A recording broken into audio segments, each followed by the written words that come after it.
can thank Winston for really taking these ideas and embedding them within standard information theory. So most of the verbiage in the book is mine. I'd say his role has been crucial.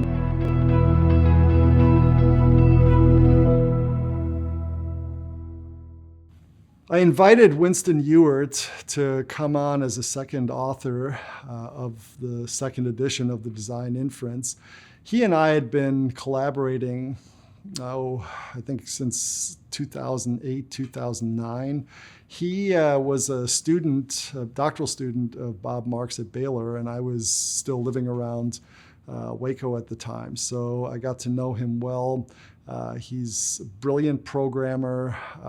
He's a Google alum, so as soon as he got his PhD, he went to work for Google, and he got bored with it, spending his best energies doing AdWords. And so he and I have teamed up. We work on the business end of things, but he has continued to write on intelligent design. We collaborated on a number of papers in the early 2010s. And once it became clear that I had the rights back to the Design Inference, I thought it would be good to bring him on board because he had done some really important work on specified complexity. So specified complexity is actually a term that doesn't appear in the first edition of the Design Inference. What you have there is specified improbability. So to detect design, you need something that has the right sort of pattern, and then it's also improbable. So that was the notion. But then specified complexity became, as it were, an alternative way of referring to probability. And you can think of it this way: if you flip a coin 100 times, it has a 1 in 2 to the 100 probability. But to represent that sequence of coin tosses takes 100 bits of information. So it's, you can represent a coin toss like 1, 0, 1, 0, 1, 0, keep going. That's alternating heads, tails, do that 100 times. So there's this connection between bits, which is an information theoretic notion, and probability.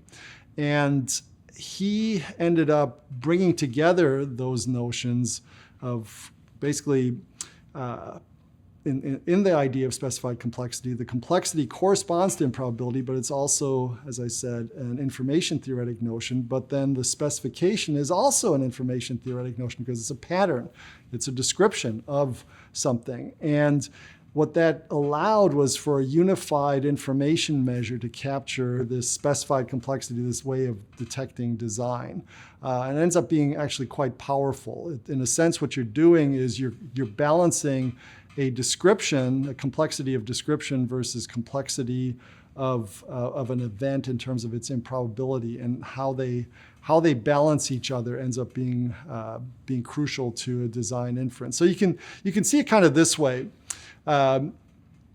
Take example of poker, a royal flush. Okay, there are about 2.6 million poker hands, and you've got four of those are royal flush. So it's about 1 in 600,000, something like that, probability of getting a royal flush. So highly improbable, maybe not highly improbable at the scale of the universe, but quite improbable. Royal flushes have happened by chance, but it's still reasonably improbable.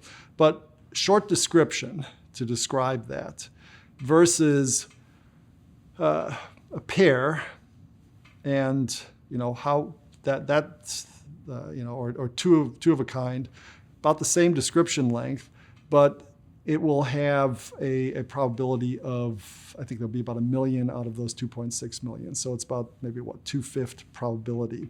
So it's this balance between probability and description length that ends up being crucial. And Winston really nailed that down, developed this idea of specified complexity in a way that, that makes sense of the form, my theory in first edition of Design Inference, but then really gives it some